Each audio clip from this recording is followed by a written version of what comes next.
Hey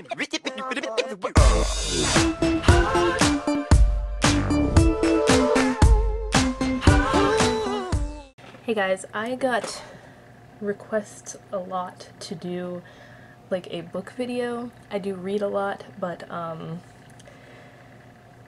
I don't know, I couldn't decide whether to put this on the vlog channel or this channel. I figure I'll just put it on this channel even though it's not beauty related. I'm going to throw in like some children's books too, like my classic favorite things from when I was a kid.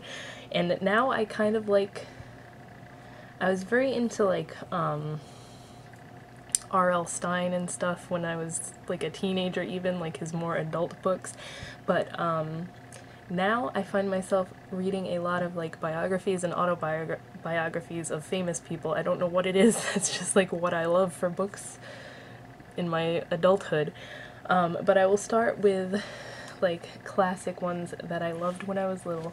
I will say Dr. Seuss, but all my Dr. Seuss books are in Aiden's room and he's napping right now, or fighting his nap, so I'm not gonna go in there and grab them. But pretty much anything Dr. Seuss, his books are what made me get into drawing and art and stuff when I was little, because I would sit and try to copy the characters and everything. But aside from that, my other favorite childhood author was probably Roald Dahl, and I have pretty much all of his books, but I just picked these as my favorites. Of course, James and the Giant Peach. Many fond memories of reading this book over and over again, and of course the movie that they made was awesome, but just such a like adventurous book when you're a child to read. I love this story. Charlie and the Chocolate Factory, of course, everybody knows. Like, as much as I love Tim Burton, I did not like his version of Charlie and Willy Wonka and the Chocolate Factory as much as the original one with Gene Wilder. You just cannot top that. Like, Tim Burton is one of my favorite directors. I love all his movies. I did like the movie, but you cannot top the original. But anyway, the book, just, of course, one of my favorites.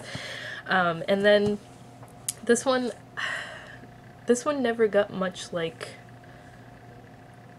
it wasn't as famous as his other stories, like made into movies and everything, but The Wonderful Story of Henry Sugar and Six More. This is a fantastic book. It's got, like 7 different stories in it. Yeah, The Wonderful Story of Henry Sugar and Six More. It has The Boy Who Talked with Animals, The Hitchhiker, The Mildenhall Treasure, The Swan, The Wonderful Story of Henry Sugar, Lucky Break, and A Piece of Cake. But Henry Sugar is my favorite one in this book, and I haven't read it in so long, but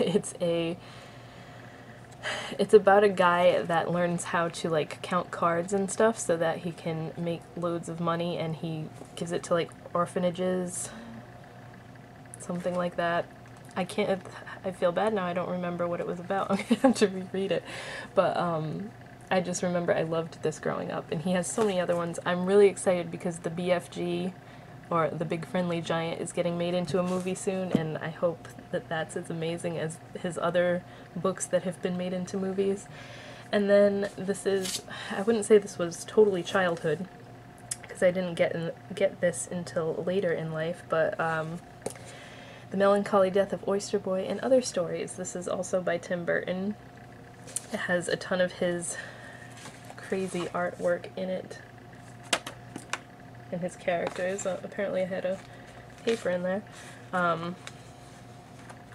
I have a tattoo of the heart from the Pincushion Queen story. Is that the name of it? No, Voodoo Girl. I have that on my ankle. But yeah, just tons of Tim Burton artwork, and they're all really short little poems that are weird. I'll try and find you, like this one. The boy with nails in his eyes. Literally 4 lines. The boy with nails in his eyes put up his aluminum tree. It looked pretty strange because he couldn't really see. So just weird little poems like that. And I also they made toys out of some of the characters. I think like 8 of them, and I have them all in my little collection over there too. Just I love loved short stories like that when I was little. And see, where's the other one that I grabbed? I didn't even... Speaking of poetry, my other like absolute favorite as a kid was Shel Silverstein. I have all of his books, but my favorite one, you can tell it's all like yellowed and weathered, was Where the Sidewalk Ends.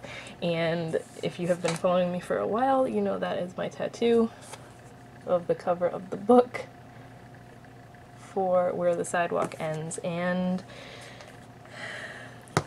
I don't even know what to say. It was very sad when he passed away because he was one of my favorite authors. These are all poems and stuff. Some of them are longer, but it's a book of poetry, so a lot of his books were like collections like this of his poetry, and then he had some that were like actual storybooks. Jesus. I have some crap in here too. But yeah, he just had a really unique style of drawing, all like outlined artwork and stuff, but another one of my favorites. I'm sure many of you that are my age probably grew up with these too, so I think that's it for like my childhood books. Oh no. Another favorite, and they made a couple different ones of these, Scary Stories to Tell in the Dark. The artwork, like, I think this started my weird love for odd things and like creepy horror stuff, because the drawings in here are creepy to me now, and I don't know why I liked them so much when I was a kid, but like, whoever Stephen Gamble is the artist that did the pictures in these books, and it's just like everything looks dirty and wet and grimy the way he draws. Like, I just can't explain what it was, but it's very like, I was always drawn to these books and I would sit and just stare at the gross drawings because I thought they were creepy and I wished that I could draw like that. And like like this one, I have a necklace of this character that I got off Etsy. Just lots of fun. I used to scare the crap out of my brother with those books. But okay, that's all like the childhood memory books, and then I just have books that I love, and just this one I thought I would add because in general it makes me happy to look at. I don't remember, I think I was looking through a magazine or something and saw that this was actually a book, and then I went and like searched it out at Barnes & Noble. It's called Glamourpuss, and literally all this is pictures of cats in wigs. And it's just, if you are in a bad mood, you can sit and look through this book and you will get a laugh out of it. So, like, look. They're just perfectly fitted to the cats' heads. And you guys probably think I'm a weirdo right now. Let me find another good one. Like, how can you not smile at that? It's hysterical. And they have all the names. That's Lila. But I just, especially if you have a cat lover in your family, like, I'm not even a huge cat person. I'm much more of a dog person. I love animals in general, but this is like the perfect gift for someone who's cat obsessed, I'm telling you. Who's the author? Julie Jackson. Glamourpuss by Julie Jackson. So this book is all dusty because I had to go get it off the shelf. Alright. Now, I'm looking at these and I'm realizing all the ones left that I have to show you are like biographies. Autobiographies, whatever. So, The Bedwetter by Sarah Silverman. She is one of my favorite comedians. This book is hilarious. It's about like her life and growing up and everything. And I have fond memories of this because I read this book when I was pregnant with Aiden and had to do my glucose tests. I read pretty much the majority of this book sitting, waiting for the 1 hour glucose test and then the 3 hour one, so that was when I finished this book, but really funny. If you like Sarah Silverman, you will love this. I know she's not everybody's cup of tea. My best friend hates her, but I think she's like one of the funniest people. Steve-O's book, Professional Idiot, a memoir. This was a really good book. Kind of talked about like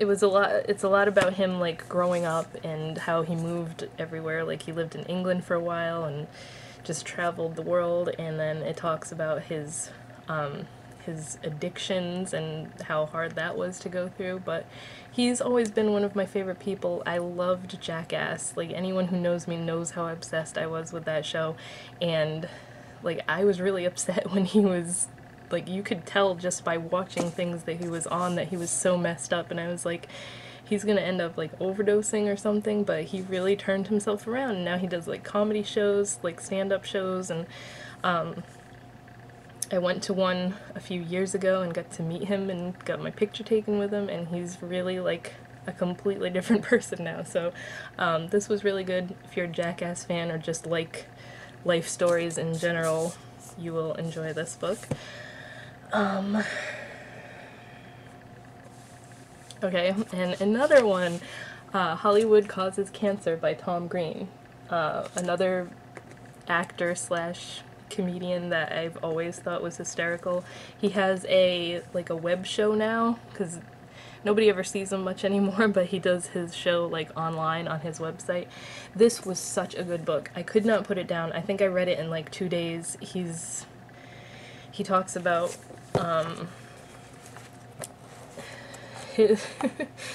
his like, a lot of it is him growing up and stuff, and then like his rise to stardom once the Tom Green show got picked up by MTV, and just there's a part where like I was crying from laughing so hard with this book, because he talks about living in his parents' basement, and he had the shower running or something, and his mom was screaming at him that he was going to make the walls get moldy or something because he was running the shower for so long, and it cracked me up so bad because it sounded like something my grandma would have like bitched about. And I was just sitting there like cracking up laughing reading that book. It was so funny. That was a really, really good book. Then more like music related now.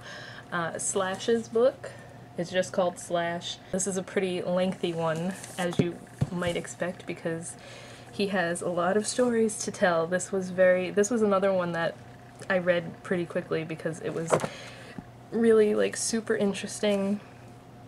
All his years in Guns N' Roses and all the crazy shit that happened, and he's another one that I'm really surprised it didn't end badly, because he was on drugs and messed up so much. There's a part in here that cracks me up about he was so high one time that he was naked on a golf course at some hotel they were staying at, and he was like having hallucinations and hiding in the bushes from the cops, and just like something that's not funny, but it's funny if you try and picture it in your head what happened. But what the hell is that noise? That was a really, really good book. Definitely a good read. Slash is just awesome in general. I grew up with his music. My mom's favorite bands were Metallica and Guns N' Roses, so, and I got to meet him one time too, so he's really nice in person, very, like, you wouldn't think a legend like that would be so down to earth, but he was the nicest guy, like, ridiculously nice. And then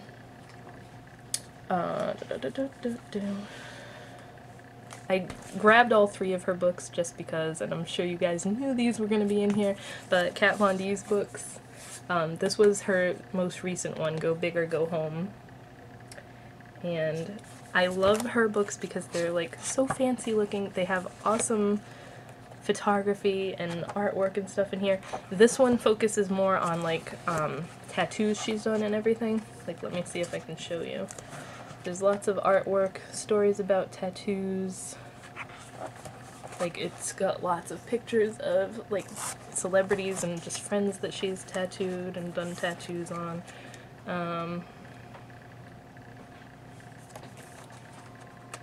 Like this is Billy Joe from Green Day, who is one of my favoriteest people. His St. Jimmy tattoo that she did. And just tons of awesome artwork in here. See his,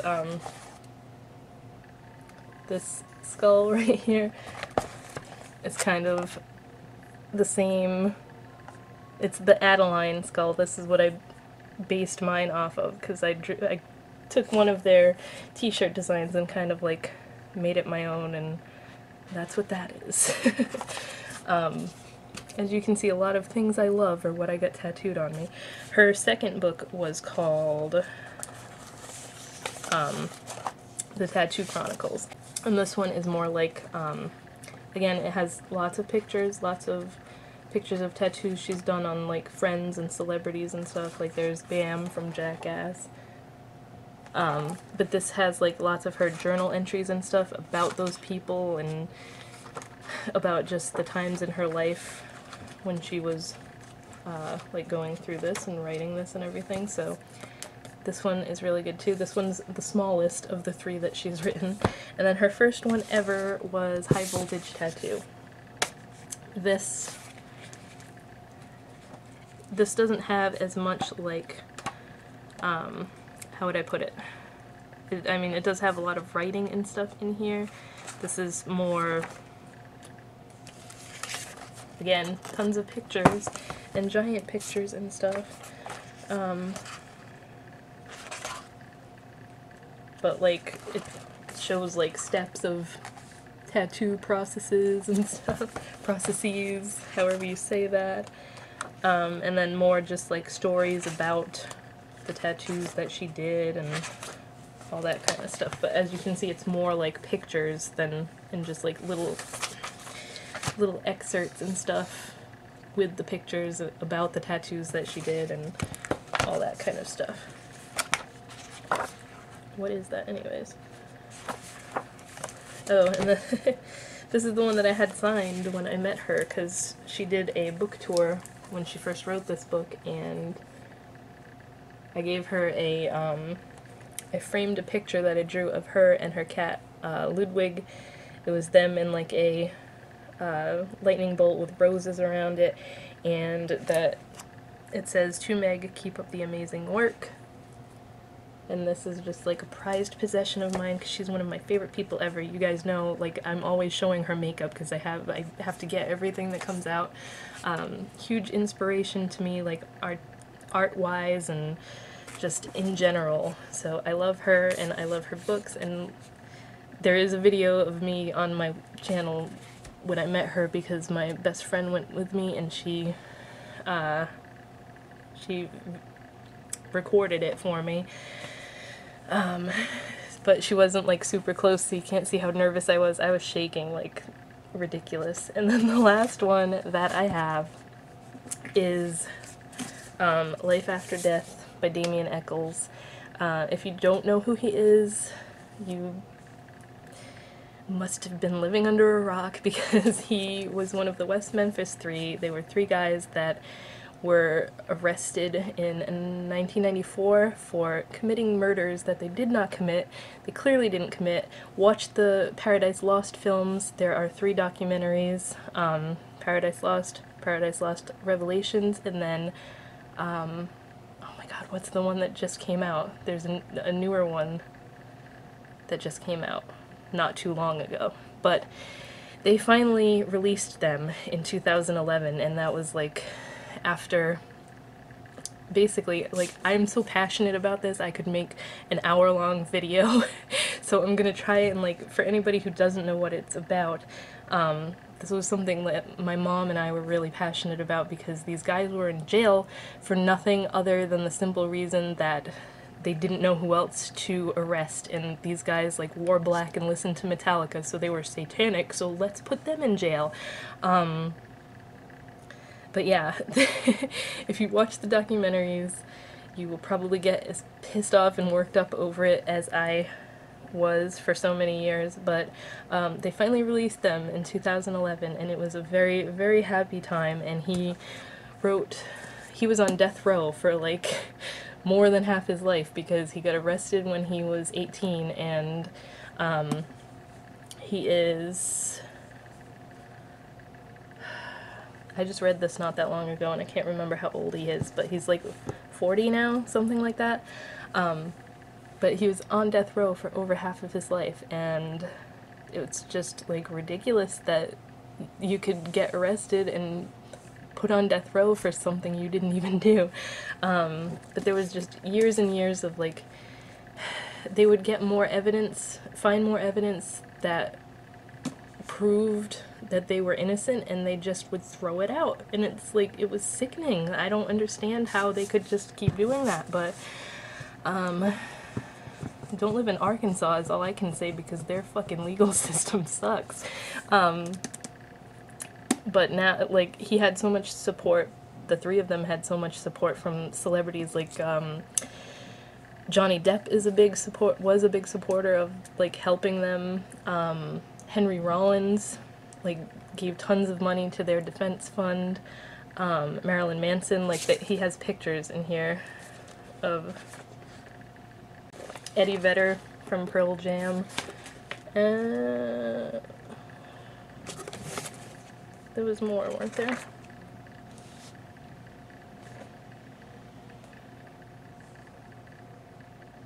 Yeah, see, that's him with Johnny Depp and Mark Mahoney, who is a famous tattoo artist, and then that's him and Marilyn Manson, because they presented an award at the Revolver Golden Gods Awards in 2012 together.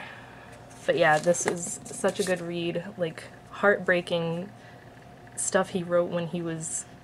It basically goes back and forth throughout the book between him growing up and him, like, being locked up in jail all those years. So it's a really good read, very, like, emotional autobiography. Definitely, if you followed the cases and you haven't read this, you need to. I have two other books about the case, but my grandma has them now because she was reading them. Devil's Knot, that was written by Mara Leverett. She was, like, a huge supporter of them too over the years. And then The Blood of Innocence, and I can't remember who the author of that was, but it was out of print and I had to, like, hunt it down online because I wanted to read it so badly. But those are both two really good books about the case. And yeah, that's just, in a nutshell, my favorite books that I've read several times, childhood books, 25-minute friggin' video. But I hope those of you who requested me to do a video about books enjoyed this. And actually the one that I'm about to start reading is, hold on, I'm about to start reading Nick Carter's book, which I got this for Christmas like a couple years ago, I think, and I haven't started it yet. But I just watched the Backstreet Boys documentary that's on Netflix, and it just rekindled my love for them, and I had totally forgot that I had this book. I can't wait to start reading it. But yeah, I am not ashamed to admit that I loved the Backstreet Boys. I still love them. How much rock music I love, I will always love the Backstreet Boys. I cannot hide that, so it's out there now for all to know. But that is everything. I hope you guys enjoyed this, and I'll talk to you in my next video.